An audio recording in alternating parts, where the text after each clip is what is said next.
नमस्कार। हमारे चैनल में आपका स्वागत है। मैं हूं रामचंद्र मौर्य। साथियों, कल 14 जनवरी को आपने देखा कि भारतीय जनता पार्टी को त्याग करके स्वामी प्रसाद मौर्य और लगभग 15 विधायक, 3 मंत्री समाजवादी पार्टी में शामिल हो गए। उस जश्न को आपने देखा, उस भीड़ को भी आपने देखा और उस जोश को, उस जज्बे को भी आपने देखा। स्वामी प्रसाद मौर्य का भाषण खत्म होने के बाद अखिलेश यादव ने एक बात कही थी और वो बात लोगों के दिल को छू गई, खास करके गांव के लोगों की। गांव में आजकल बड़ी चर्चा है अखिलेश की इस बात की कि उन्होंने जो कहा कि केशव मौर्य स्टूल मंत्री को भारतीय जनता पार्टी ने उनकी औकात बता दिया है स्टूल पर बैठा करके, और उन्होंने सच का आईना दिखाया था। बहरहाल उसके पहले से गांव में अगर किसी भी बात पर चर्चा होती है भारतीय जनता पार्टी को हराने के लिए, खास करके पिछड़ी जातियों में, तो स्टूल की ही चर्चा होती है। और वह स्टूल पिछड़ों की मर्यादा, पिछड़ों की अस्मिता, पिछड़ों की इज्जत से जुड़ चुका है। साथियों, आपने एक नहीं कई सभा सम्मेलनों में देखा होगा कि मुख्यमंत्री योगी आदित्यनाथ और डॉक्टर दिनेश शर्मा, जो दूसरे उप मुख्यमंत्री हैं, उनके बीच में केशव प्रसाद मौर्य स्टूल पर बैठे नजर आए थे, और वो भी हंसते हुए, प्रसन्न मुद्रा में।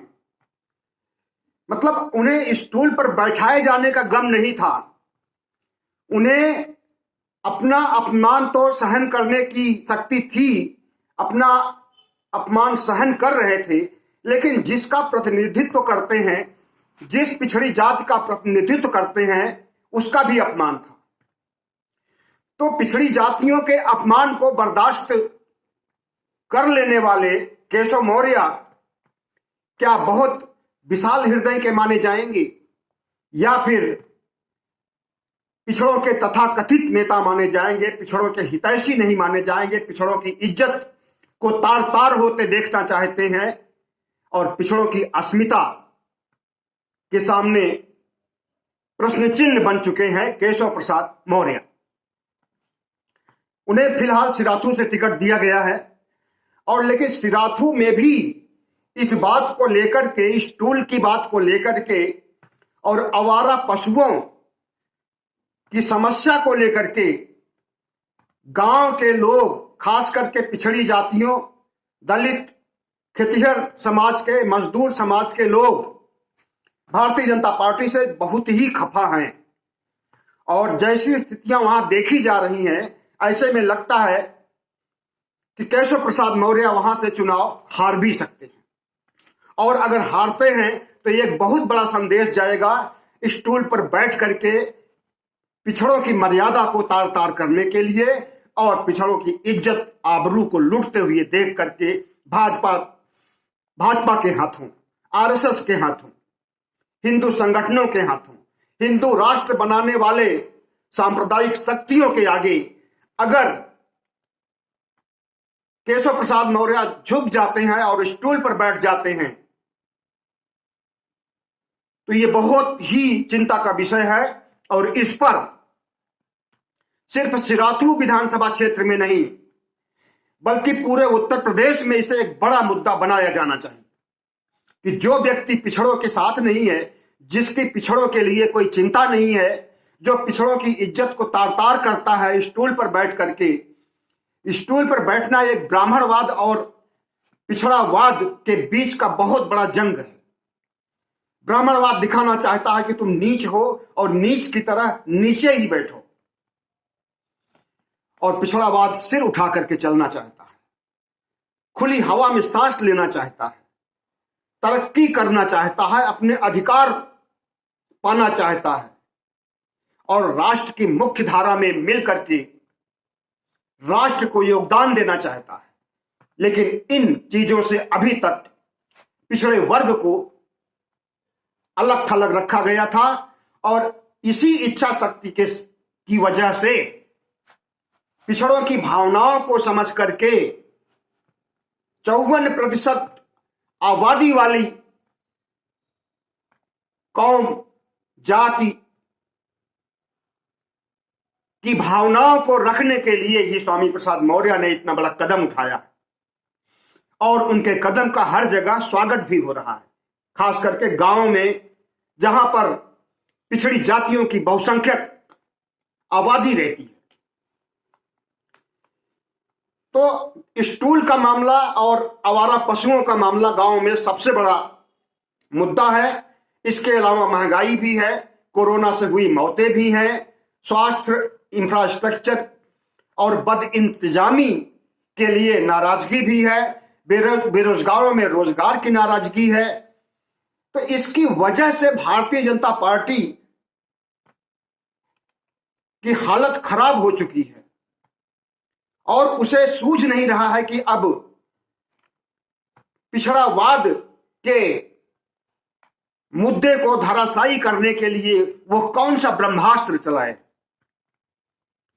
बहरहाल अभी भारतीय जनता पार्टी के तर्कस में बहुत से तीर बाकी हैं और देखते देखते कभी कभी तो भारतीय जनता पार्टी पासा पलट देती है चुनावों का। ऐसा पहले भी हो चुका है।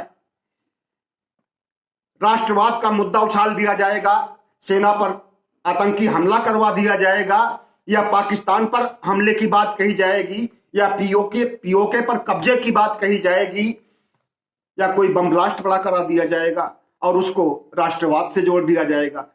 तो तुरुप के पत्ते तो भी हैं ही हैं उनके पास, लेकिन वो पत्ते काम आएंगे उस पर अब लोग भरोसा करेंगे या नहीं करेंगे यह भी सोचनी है। क्योंकि पुलवामा में जैसा हुआ था, जिस तरह से प्रायोजित सरकारी आतंक फैलाया गया था, उसकी पोल खुल गई थी और पोल खुलने के बाद भारतीय जनता पार्टी की भद पिटी थी। थू थू कर रहे थे लोग ऐसे राष्ट्रवाद पर, लेकिन जब वोट हो गया और उनकी जीत हो गई तो वोट को तो वापस किया नहीं जा सकता है। ऐसा भी हमारे लोकतंत्र में कोई व्यवस्था नहीं की गई है, हालांकि होना चाहिए। तो हमारा यह कहना है कि अभी अखिलेश की हवा बह रही है, लेकिन हवा की दिशा कब बदल दिया जाए या कब बदल दे भारतीय जनता पार्टी, किस ब्रह्मास्त्र का उपयोग करे, यह कुछ नहीं कहा जा सकता। न सिर्फ छद्म राष्ट्रवाद, बल्कि अभी तो उसके पास ईवीएम मशीन भी तो है। ईवीएम मशीन के साथ खिलवाड़ भी कर सकती है। यह उसका आखिरी तर्कस होगा। अगर जब उसे लगेगा कि अब किसी भी सूरत में हम सरकार नहीं बना पाएंगे तो ईवीएम का खेला होगा निश्चित रूप से, क्योंकि उसे पता है कि अगर उत्तर प्रदेश हारे तो दिल्ली भी हार जाएंगे और न इसलिए न वो दिल्ली हारना चाहेगा और न उत्तर प्रदेश हारना चाहेगा।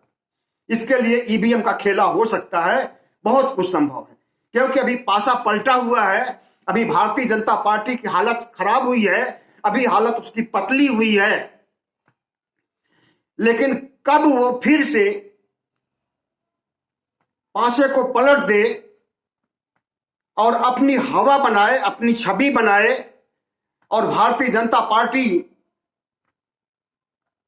को विजयी बनाने के लिए वो कुछ भी कर सकती है। मैंने बताया क्या, राष्ट्रवाद, उसे छद्म राष्ट्रवाद धोखा कहेंगे, और ईवीएम का खेल अभी तक तो नहीं सुनने में आया है, लेकिन अब जानकार लोग बता रहे हैं। आज आम आदमी पार्टी के राघव चड्ढा ने एक प्रेस कॉन्फ्रेंस किया है, उसमें उन्होंने चुनाव आयोग पर प्रश्न चिन्ह उठाया है और चुनाव आयोग की बखिया उधेड़ा है, क्योंकि चुनाव आयोग भारतीय जनता पार्टी की मिली भागत से कुछ ऐसे काम करने जा रहा है या कर रहा है जो असंवैधानिक है, जो अभी तक कभी हुआ नहीं था। तो संकेत मिल रहे हैं कि चुनाव आयोग से मिल करके भारतीय जनता पार्टी चुनाव जीतने के लिए कुछ भी कर सकती है। और केशव प्रसाद तो एक मोहरे के समान है। केशव प्रसाद बहुत बड़ी चीज नहीं है। जितना जनाधार स्वामी प्रसाद मौर्य का पिछड़ी जातियों में है, हम तो कहते हैं कि अखिल भारतीय स्तर पर अगर पिछड़ों का कोई नेता है तो वो स्वामी प्रसाद मौर्य आज की तिथि में हो चुके हैं। अखिलेश से भी ज्यादा पावरफुल है वो समाजवादी पार्टी में। समाजवादी पार्टी को अगर ऊंचाइयों पर किसी ने उठाने का काम किया है तो अखिलेश के बाद स्वामी प्रसाद मौर्य का ही नंबर है। इस चीज से कोई इनकार नहीं कर सकता है। अब ये दो ध्रुवों का मिलन हुआ है, दो शक्तियों, दो महाशक्तियों का मिलन हुआ है, तो कोशिश होनी चाहिए कि इस मिलन से एक बहुत बड़ी ताकत बने और वो ताकत न सिर्फ मुख्यमंत्री को बदलने का काम करे बल्कि राष्ट्रीय स्तर पर प्रधानमंत्री को भी बदलने का काम करे। क्योंकि आज जो स्थिति भारत में है ऐसी स्थिति कभी नहीं थी। आज जो स्थिति हरिद्वार में, छत्तीसगढ़ में, चित्रकूट में, दिल्ली में उत्पन्न की गई है सांप्रदायिक शक्तियों के द्वारा, ऐसी स्थिति आजादी के बाद से अब तक कभी नहीं हुई है। हालांकि 1992 में अयोध्या में बाबरी मस्जिद का विध्वंस हुआ था, लेकिन उस समय गिरफ्तारियां हुई थी, कानून अपना काम भी किया था और उत्तर प्रदेश के मुख्यमंत्री को उस समय के जेल भी जाना पड़ा था। लेकिन आज जो शक्तियां काम कर रही हैं, इनके खिलाफ काम करने के लिए सरकार की, उत्तराखंड सरकार की, यूपी सरकार की, दिल्ली सरकार की कोई मंशा नहीं है। ये नरसंहार की बात करती हैं और संविधान का मसौदा पेश कर देती हैं, भगवा संविधान भी पेश कर देती हैं कि हिंदू राष्ट्र बनाने पर इसी को लागू किया जाएगा। उसके बावजूद भी इनके ऊपर मुकदमा दर्ज नहीं होता है, इन्हें गिरफ्तार नहीं किया जाता है। हालांकि करना पड़ेगा। अब सुप्रीम कोर्ट का हथौड़ा चला है और भी 3-4 दिन पहले सुप्रीम कोर्ट ने नोटिस देकर के जवाब 10 दिनों के अंदर मांगा है और अगर 10 दिनों के अंदर इनका जवाब जाता है तो क्या जवाब जाता है यह देखा जाएगा और उसके बाद फिर सुप्रीम कोर्ट संज्ञान लेगा और इन आतताई शक्तियों को, संविधान बनाने वाले, नया संविधान, भगवा संविधान बनाने वालों के खिलाफ, नरसंहार की बात करने वाले असामाजिक तत्वों के खिलाफ, साधु संत इन्हें कतई नहीं कहा जा सकता है। साधु संतों के लक्षण इस तरह से नहीं होते हैं। साधु संत अपनी मर्यादा के लिए, अपनी आध्यात्मिकता के लिए और अच्छी बातों के लिए, आदर्शों के लिए जाने जाते हैं। साधु संत समाज में नफरत फैलाने, नरसंहार करने, काट डालने, मार डालने का फतवा नहीं जारी करते हैं। तो इनके खिलाफ कार्रवाई होगी। और जहां तक केशव प्रसाद मौर्य की बात है, इन्हें तो मौर्य समाज का मानना ही नहीं चाहिए या इन्हें मौर्य समाज से बहिष्कार कर देना चाहिए। इनका जो व्यक्ति आरएसएस में है वो अपने समाज का नहीं हो सकता है। जो व्यक्ति हिंदू राष्ट्र का समर्थक है वो पिछड़ों का हितैषी नहीं हो सकता है। जो व्यक्ति ब्राह्मणवाद को गले लगाए है और लाल लाल तिलक लगा करके चलता है और खीस निपोड़ता है और ब्राह्मणवादी शक्तियों को मजबूत करता है, पुरातन पंथी ग्रंथों, मनुस्मृति का समर्थन करता है, ऐसे शख्स को मौर्य नहीं माना जा सकता है। और केशव मौर्य अगर अपने को मौर्य मान रहे हैं तो सिर्फ वही माने या कुछ उनके अंधभक्त जो हैं वो मानते। बाकी समाज का कोई हिस्सा, खास करके धर्मनिरपेक्ष शक्तियां और एक बहुत बड़ा तबका पिछड़े वर्ग का केशव प्रसाद मौर्य को मौर्य नहीं मानता है। चंद्रगुप्त मौर्य की वंशज तो बिल्कुल नहीं मानता। ये अगर वंशज होंगे तो कुछ कुशवाहा और मौर्य के लोग अपने को भगवान श्री राम और कुश का भी वंशज मानते हैं। हो सकता है कि ये भी मानते हो कुश को अपना वंशज, जो कि था ही नहीं, न भगवान राम था और न कुश था। इस बात को हम नहीं कह रहे कि नहीं था। बाबा भीमराव अंबेडकर ने भी कहा है, पेरियार ने भी कहा है, ललई यादव ने भी कहा है। और सबसे बड़ी चीज तो कांग्रेस पार्टी ने सुप्रीम कोर्ट में हलफनामा दे करके कहा है कि भगवान राम या मर्यादा पुरुषोत्तम श्री राम जैसी कोई चीज नहीं, सिर्फ मिथक है, मिथक। जैसे कहानियों में, कथाओं में कोई राजा रानी या कोई परी या कोई बड़ी शक्ति दिखाई जाती है, उसी तरह से हिंदू ग्रंथों में, हिंदू साहित्य में, काल्पनिक ग्रंथों में राम को महिमा मंडित किया गया है और उसी के आधार पर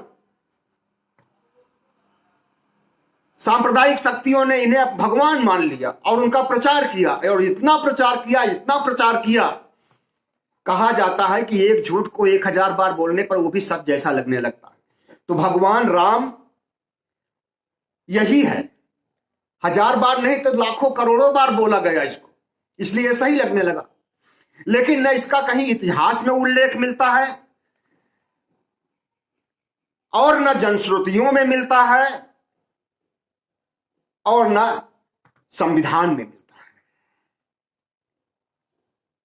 राम नाम की कोई चीज नहीं था, यह 100% सही है। और इस पर जो मंदिर बन रहा है वो भी ब्राह्मणवाद को पराकाष्ठा पर ले जाने के लिए बन रहा है, ब्राह्मणवाद को फिर से लागू करने के लिए बन रहा है और ब्राह्मणवाद को महिमा मंडित करने के लिए बन रहा है। उससे पिछड़ों का भला नहीं हो सकता है। केशव प्रसाद मौर्य का क्या कहना है? अयोध्या काशी झांकी है, मथुरा अभी बाकी है। ऐसा अगर कोई मुसलमान कहता, कोई पिछड़ा कहता या कोई अन्य व्यक्ति कहता, कोई पत्रकार कहता तो उसके ऊपर अब तक मुकदमा हो गया होता, राष्ट्रद्रोह का मुकदमा हो गया होता। क्योंकि केशव प्रसाद मौर्य उप मुख्यमंत्री हैं, स्टूल मंत्री हैं, स्टूल पे बैठने बहुत मजा मिलता है उनको, स्टूल से उन्हें ऊर्जा मिलती है। तो उन्हें इस बात का फर्क नहीं पड़ता है कि वो सांप्रदायिक बात कर रहे हैं या पिछड़ों के हित में बात कर रहे हैं, पिछड़ों के उत्थान की बात कर रहे हैं या पिछड़ों को रसातल में ले जाने की बात कर रहे हैं। और जो भी व्यक्ति धर्म और पाखंड का नाम लेता है और ऐसी सांप्रदायिक बातें करता है, वो चाहे प्रधानमंत्री ही क्यों ना हो, वो एक बहुत बड़े समाज के लिए षड्यंत्र करता होता है।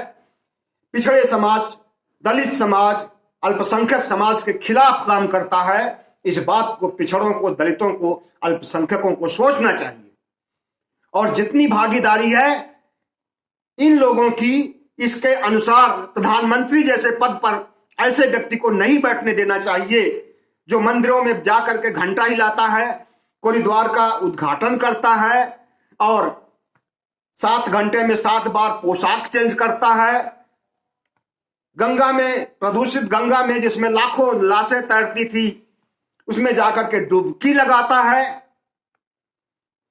तो इस तरह से हिंदू धर्म के लिए वो एक हिंदू धर्म का एजेंट है, वह एक हिंदू धर्म का प्रतिनिधि है, वह एक प्रचारक है जो कि अपने एजेंडे को लागू कर रहा है और लोग उस पर तालियां बजा करके वाहवाही कर रहे हैं। और जो पिछड़ी जातियों के लोग कर रहे हैं, अल्पसंख्यक कर रहे हैं, ताली बजा रहे हैं, उसके गंगा में डुबकी लगाने पर वे अपने पैरों पर कुल्हाड़ी मार रहे हैं। और अब ये कुल्हाड़ी मारना बंद कीजिए।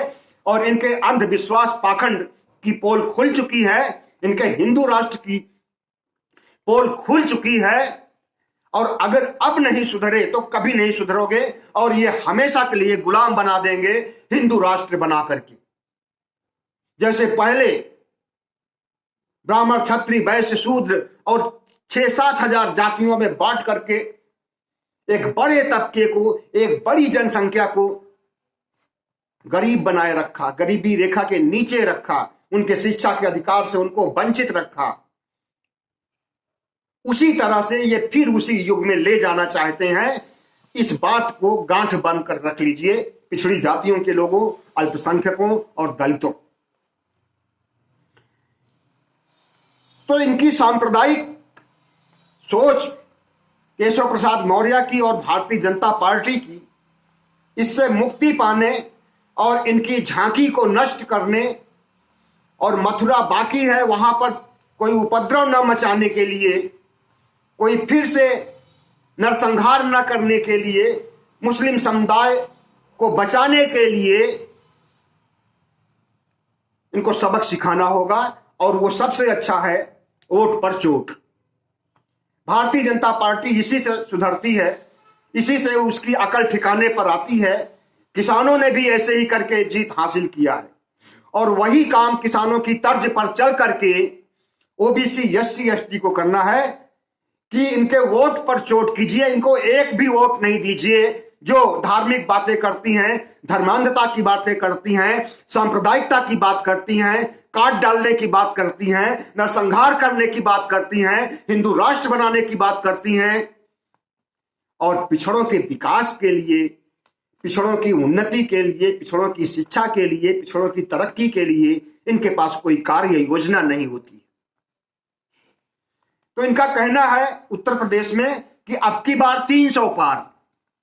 तो 300 पार तो पिछली बार भी हुए थे, बल्कि 312 थी। लेकिन अब वो जुमला काम नहीं आएगा। सुन लीजिए, क्योंकि उत्तर प्रदेश में हर बार हर 5 साल पे सरकार बदली जाती है।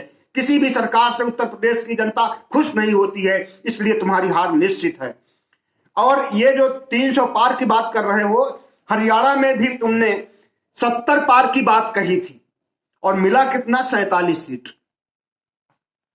सरकार नहीं बनी और लंगड़ी लूली सरकार बनी भी है तो किसी और के सहयोग से। इसी तरह से दिल्ली में बोला गया था कि 50 पार, 70 सीटें हैं दिल्ली में, यहां बोला गया था 50 पार भारतीय जनता पार्टी ने कहा था। मिली कितनी? 7 सीट, 7 बंगाल में इन्होंने कहा था दीदी ओ दीदी अब की बार 200 पार, मिली कितनी? 77। और वो भी 77 भी अब नहीं रह गई है, अब 73 74 पर आ गई है। तो इनके जुमले में, इनके बड़े बड़े नारे पर और इनके दिखावे पर, इनके सबके साथ सबका विकास की बात पर न जाइए। इनका जुमला बहुत हो चुका और बहुत ये झूठ बोल चुके, बहुत ठग चुके, बहुत बेवकूफ बना चुके हैं उत्तर प्रदेश के मतदाताओं, 15 करोड़ मतदाताओं। अब होश में आओ और हिंदू राष्ट्र बनाने वाली शक्तियों को नेस्तनाबूद करो, नरसंहार करने वाली शक्तियों को नेस्तनाबूद करो और स्टूल पर बैठने वाले केशव प्रसाद मौर्य को भी नेस्तनाबूद करो। क्योंकि अगर भारतीय जनता पार्टी की कमर टूटेगी तभी केशव प्रसाद को होश आएगा और पिछड़ों की इज्जत करने की बात सोच सकते हैं और पिछड़ों के हित में कोई बात सोच सकते हैं। बहुत बहुत धन्यवाद। हमारे चैनल को सब्सक्राइब कीजिएगा।